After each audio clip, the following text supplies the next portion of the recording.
cadeia produtiva da mandioca é de suma importância para os pequenos agricultores do Brasil. Aqui no estado do Tocantins, temos aproximadamente 15 mil hectares plantados com mandioca, né? Essa grande maioria são produtores, pequenos produtores, agricultores familiares, né? Então daí se tem a importância dessa cultura para o nosso estado. A cultura da mandioca está presente praticamente em todos os municípios do estado, norte a sul, tendo alguns destaques como Porto Nacional, Araguaína, entre outros, que são grandes municípios com uma capacidade maior produtiva até o momento. Aqui a gente pode dar um exemplo das nossas unidades aqui que a gente tem no Centro Agrotecnológico de Palmas. Primeiro objetivo, você tem que escolher um local livre de encharcamento, com solo leve, solo profundo e preferencialmente um solo mais arenoso para facilitar o enraizamento e posteriormente a colheita dessas raízes, né? Se você tem um solo pedregoso, isso vai dificultar um pouco esse desenvolvimento das raízes, então você vai ter uma baixa produtividade. Então, preferencialmente um solo leve, mais arenoso, que você vai ter um sucesso na cultura. O que a gente indica a questão da variedade é que temos vários tipos de variedades, né? Tanto as variedades que já existem aqui, quanto algumas híbridos desenvolvidos pela Embrapa, e o objetivo é cada vez um material mais produtivo. Então aqui a gente, no centro, por exemplo, a gente tem mais de 20 variedades, altamente produtivo, com uma capacidade elevada de produção, justamente para estar melhorando essa capacidade dos produtores. Temos variedade voltada para a mesa, né, que é o consumo in natura, e temos as variedades industrial, né, que é para fazer farinha e outros derivados da mandioca, né. A questão da época do plantio. Quando você vai irrigar, então você pode plantar o ano todo, né. Agora, quando você não vai trabalhar com irrigação, você tem que aproveitar o momento, o início da chuva, né? Mais ou menos aqui no estado, em volta de outubro, novembro, você está fazendo seu plantio, para você pegar esse período todo de chuva e você ter um bom desenvolvimento dessa cultura, né? Então, a época certa de plantar vai de acordo ao produtor. Se é um produtor mais tecnificado, que vai usar irrigação, ele pode fazer escalonamento dessa produção e plantar durante o ano todo. Termina um ciclo, inicia outro. Agora, quando não tem irrigação, você tem que plantar no início da chuva, do período chuvoso. A grande parte, uma porcentagem boa, é sem irrigação, né? Alguns produtores aqui, principalmente aqui no Projeto São João, em Porto Nacional, usa-se muito a irrigação, até porque eles vendem mais para consumo in natura, né? Então, você precisa abastecer o mercado o ano todo, então você tem que irrigar para você ter esse controle. Se você não irriga, você não tem o controle da sua produção.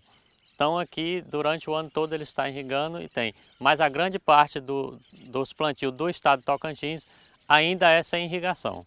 Daí a importância da gente estar fazendo esse trabalho aqui, porque divulga a importância de você estar melhorando, tecnificando nessa produção. Porque quando você não irriga, você tem a mandioca um período, e durante o outro período você não tem, porque com esse sol que a gente tem, com esse clima, então se a gente não irrigar, tem um período aí de 6 meses que você não vai ter capacidade de estar fornecendo o seu produto. Bom, a mandioca é uma questão de soberania alimentar dos pequenos produtores. Então, como é um alimento garantido com fácil cultivo, né? Ainda se percebe, apesar que a gente vê uma baixa produtividade desses produtores pequenos, mas todo mundo tem um pezinho de mandioca no seu quintal, na sua pequena lavoura, isso para garantir ali o seu alimento. Então, daí a importância, não só para gerar renda, mas também para garantir a alimentação desses agricultores. O governo do estado, através da Secretaria de Agricultura, tem implementado, juntamente com os parceiros, né, como Rural Teams, Embrapa, e até mesmo algumas cooperativas como a Coapa, lá de Pedro Afonso, vem trabalhando com essas unidades demonstrativas de variedade de mandioca, justamente para estar doando a esses pequenos agricultores maniva semente com alta qualidade de produção e livre de pragas e doenças. Então esse é um dos apoios que o governo do estado faz para esses pequenos agricultores estar melhorando sua capacidade produtiva. Assim, melhorando sua capacidade produtiva, vai estar gerando renda e também garantindo a alimentação desses pequenos agricultores. Essas informações são através de algumas capacitações e por meio do Rural Teams, né, dos nossos extensionistas, que monta essas unidades nas comunidades, nos seus municípios. A gente está tendo ainda em curso um convênio que é o arroz, mandioca e feijão, é um convênio com o Ministério da Agricultura, né, o MAPA, que faz justamente isso, divulgar as informações, capacitar os técnicos e montar essas unidades nos municípios. São contemplados praticamente todos os municípios do estado, levando essas informações e essas unidades com material altamente produtivo para as comunidades locais. Além desse convênio do arroz e feijão, temos a parceria com o Reniva, né, que é uma rede de multiplicação de manivas sementes, de multiplicação de materiais, né, de mandioca. O Reniva é feito basicamente pela Embrapa, né, e a gente tem essa parceria. Então, basicamente a gente tem a rede Reniva e esse convênio de apoio de multiplicação desses materiais. Para que a farinha de mandioca na indústria seja produzida com qualidade, é necessário que ela adote as boas práticas de fabricação, que é uma ferramenta de qualidade, né, e que garante que o produto seja comercializado com segurança e também com as condições de higiene adequadas. As boas práticas de produção, ela tem que ser adotadas desde o início da recepção da matéria-prima, passando pelo processamento até chegando ao produto final. Os pontos principais vão em toda a cadeia. Porém, no processo de descascamento das raízes, é necessário que as pessoas tenham uma higiene maior no processamento e também no processo de lavagem das raízes. Então, a SEAGRO, por meio da nossa gerência de agroindústria, tem feito capacitações para que esses produtores aprendam a comercializar o seu produto dentro das condições de higiene, dentro do que uma legislação de alimentos preconiza, e com isso eles otimizam a sua produção e garante que seu produto seja registrado e comercializado.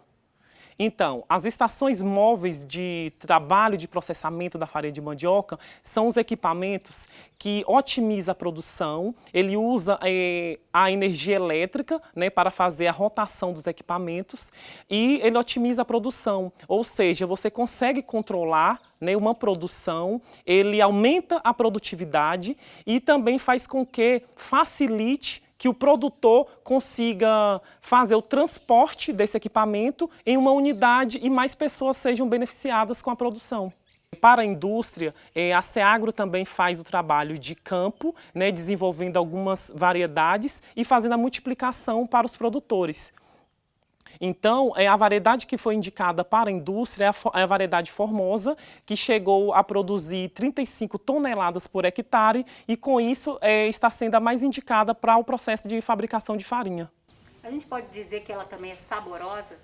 Sim, a farinha ela tem um gosto, né, mais interessante, ela tem uma questão de uma granulometria também que é muito aceitável aqui, né, pelos consumidores, e além de ter uma coloração, né, que agrega todo a especialidade dessa farinha.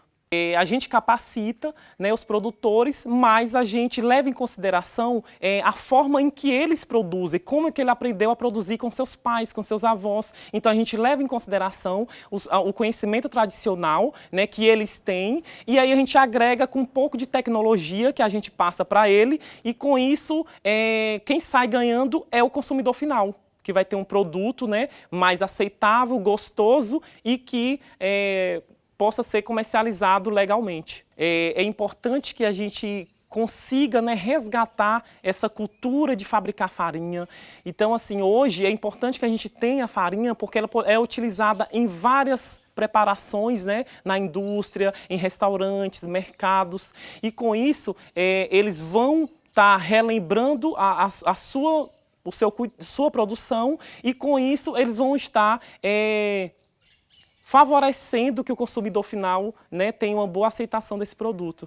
Produtor rural, o senhor pode continuar com o seu interesse em fabricar farinha de mandioca, a sua farinha de puba, a sua farinha condimentada, porque existe mercado, né? E o que acontece? As regras para você comercializar, elas estão sendo mais minimizadas, né? Os órgãos que liberam o registro para ser comercializado, eles estão apoiando e estão indo de acordo com o produtor rural.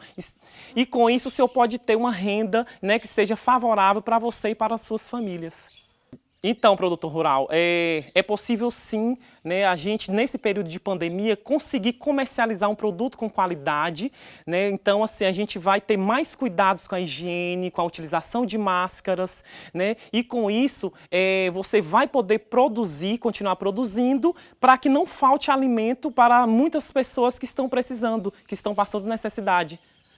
Então, assim, toda essa questão de produzir em período de pandemia é possível, mas isso vai depender muito de você, que você consiga, né, utilizar todas as práticas, né, de higiene, utilizando máscaras, equipamento de proteção individual, para que você consiga produzir com qualidade e segurança alimentar.